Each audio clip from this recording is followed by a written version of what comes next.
Tapos dito, itong acrylic na to, nagtabas ako dito sa dulo, konti lang.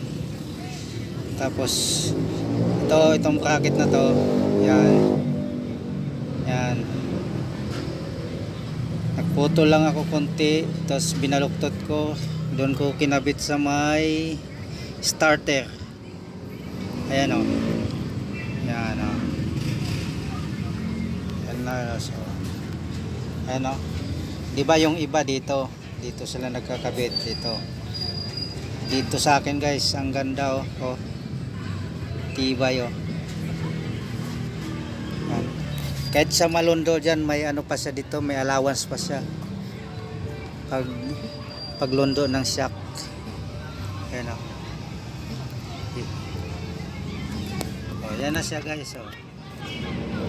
Yan,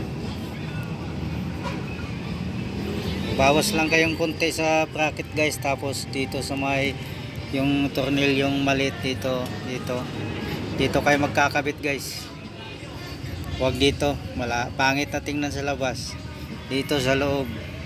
Oh, ayan ang kabuuan ko guys oh. Yan, Mio Sport yan. Ayan guys, kung gusto nyong bumili guys, ilalagay ko na sa yellow basket. Thank you.